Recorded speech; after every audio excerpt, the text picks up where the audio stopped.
Bienvenue sur Africa 24 dans cette nouvelle édition du 12-15. Voici les titres. Le Burkina Faso se dote d'une nouvelle stratégie de lutte contre le terrorisme. Ce plan, qui se veut plus global, prévoit notamment une réorganisation des forces de défense et de sécurité. Situation économique de plus en plus préoccupante en Zambie autour de la situation de la dette publique qui ne cesse de se creuser. La réduction de cette dette est l'un des défis du nouveau chef de l'État, Hakainde Hichilema. Du sport avec le championnat africain de basketball. La compétition se poursuit dans la capitale rwandaise.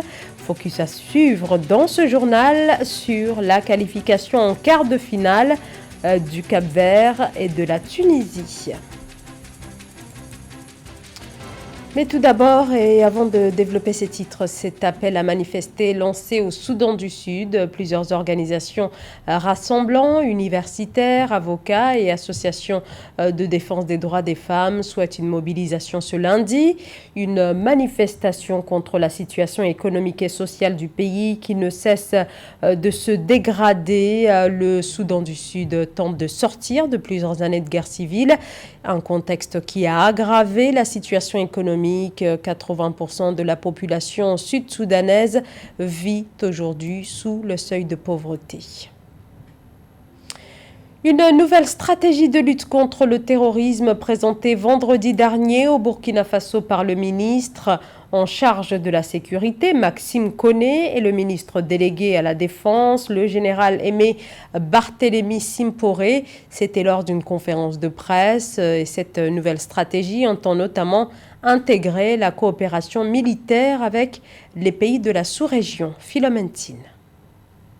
Au vu de la situation sécuritaire qui s'est considérablement détériorée au Burkina Faso ces dernières semaines, le gouvernement a annoncé un nouveau plan de lutte antiterroriste dans le but de contrer le djihadisme.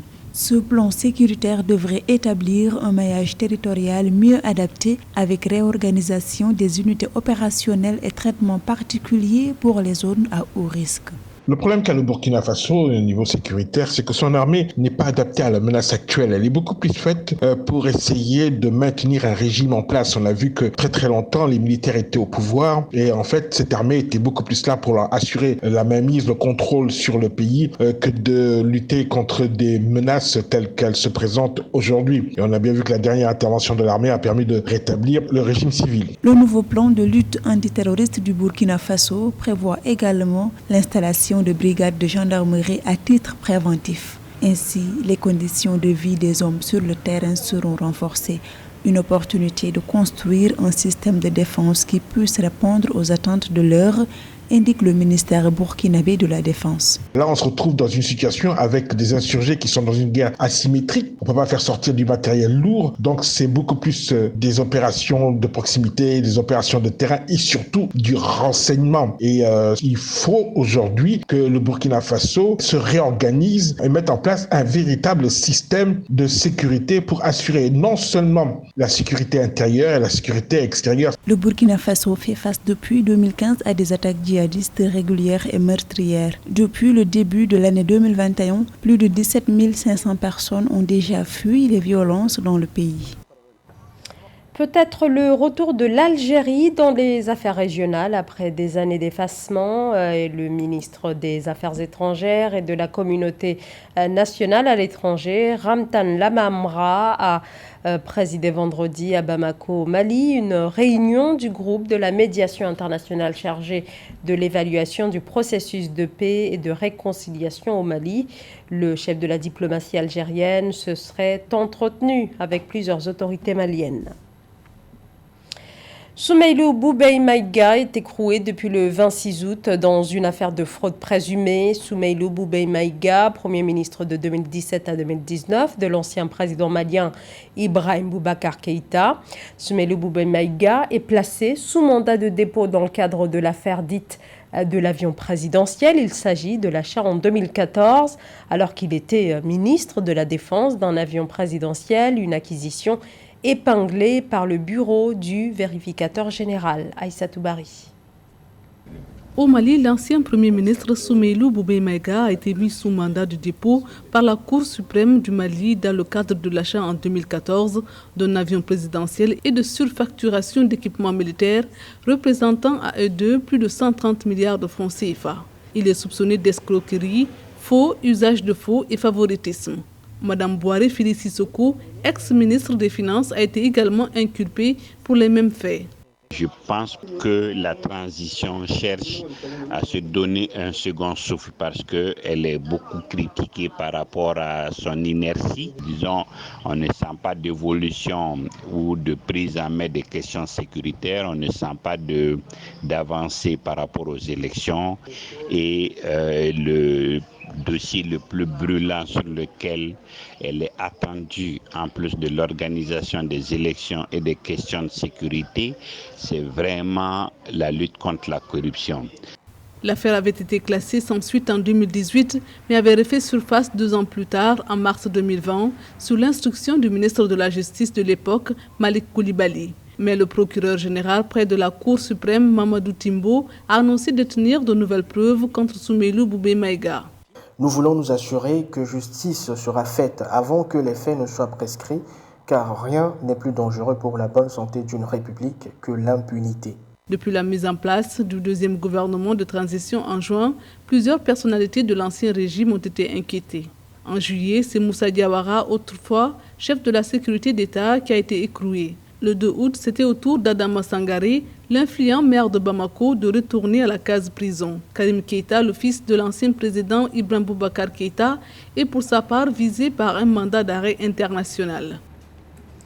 Le redressement de la situation économique, question sur laquelle est attendu le nouveau président de la Zambie, Hakainde Hichilema, relancer une économie minée par la dette.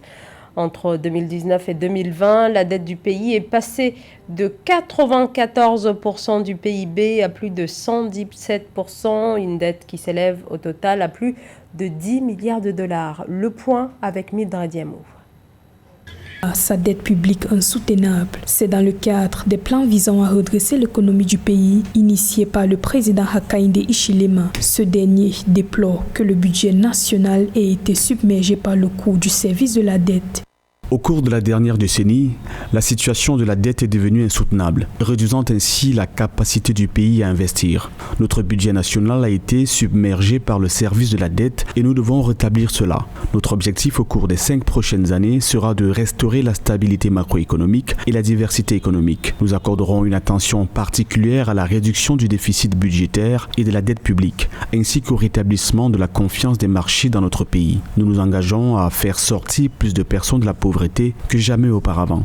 Alors que le président zambien Hakainde Hichilema a défini pour son nouveau gouvernement un ambitieux programme de transformation socio-économique et de gouvernance. Sur les 12 milliards de dollars de dette extérieure de la Zambie, 3 milliards de dollars sont en euro-obligations, 3,5 milliards de dollars de dette bilatérale, 2,1 milliards de dollars sont dus à des organismes de prêts multilatéraux et 2,9 milliards de dollars de dette bancaire commerciale. Mais depuis la victoire du président Hichilema, les obligations souveraines zambiennes libellées en dollars ont augmenté régulièrement. Qui paye sa dette s'enrichit. Le président qui nous vient du secteur privé, M. Hakainde Hichilema, de la Zambie, sort du secteur privé et connaît très bien que pour que votre entreprise marche très bien, il faut que vous ayez une totale et parfaite maîtrise du stock de la dette. Vendre suffisamment à l'international, commercer énormément avec l'extérieur, procéder énormément à des opérations d'exportation vous permet de gagner donc en devises. Et c'est grâce à ces devises-là que vous pourrez facilement faire face au stock de votre dette extérieure. Le président Hakainde Hichilema a mis le curseur là, il fallait le faire, c'est-à-dire la dette publique extérieure de la Zambie. S'il a une totale maîtrise de cette dette-là, je suis certain qu'il pourra facilement créer le bonheur et le repartager à la plus grande majorité de ses concitoyens. L'économie zambienne est menacée par une forte hausse de la dette, les coûts mondiaux imprévisibles des matières premières, une monnaie qui s'affaiblit et le coronavirus. L'inflation alimentaire est évaluée à plus de 30%, la plus élevée depuis près de 2 décennies. En novembre 2020, la Zambie est devenue le premier défaut souverain de l'Afrique à l'ère de la pandémie de Covid-19. de la sous-région, l'Union africaine se doit de jouer le rôle de facilitateur de dialogue en invitant les deux parties à la retenue et au dialogue constructif. L'ONU évoque plus de 2 millions de personnes déplacées dans le conflit éthiopien et des milliers de personnes qui ont besoin d'une aide, y compris de la nourriture, de l'eau, de l'abri et des soins de santé. Au moins 400 000 personnes vivent dans des conditions de famine. Les groupes A et B de l'Afrobasket 2021 connaissent leurs premiers qualifiés. La Tunisie et le Cap-Vert se sont illustrés dans les débuts de ce championnat africain de basketball. Les deux pays participeront au quart de finale. On fait le point sur la compétition avec Nathalie Mo. Le Cap-Vert et la Tunisie ont passé le cap des phases de poule de l'Afrobasket Homme 2021. La sélection tunisienne s'est qualifiée pour les quarts de finale du tournoi après sa victoire sur la République centrafricaine 68-51 lors de la troisième journée du groupe B à Kigali au Rwanda. La Tunisie, championne d'Afrique en titre, a ainsi bouclé un parcours sans faute avec 3 succès en 3 rencontres. On a élevé un peu le niveau.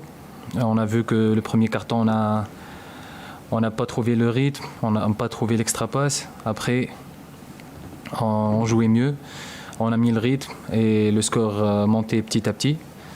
Après, quand on a pris la main, on a bien géré notre match, on a bien géré les efforts. Et le plus important, c'est qu'on a fini avec la gagne. Les requins bleus du Cap-Vert, eux, ont infligé sa première défaite à l'équipe rwandaise. La victoire capverdienne a cependant été âprement gagnée avec à la clé un score de 82-74. Toutefois, la combativité du Cap-Vert s'est illustrée par une domination sans partage lors des 3 premiers quarts-temps. Nous sommes passés au second tour et nous savons que ce ne sera pas facile. Nous devons rester concentrés tout en continuant de bosser dur. Je souhaite également saisir cette opportunité pour féliciter l'équipe du pays hôte, le Rwanda, qui n'a pas démérité.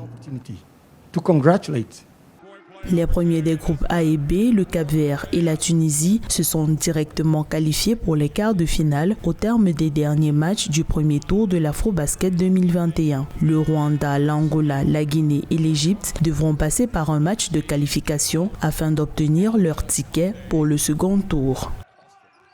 Et c'est la fin de ce journal. Merci à vous de nous avoir suivis. Dans un instant, une nouvelle édition de l'actualité sur Africa 24.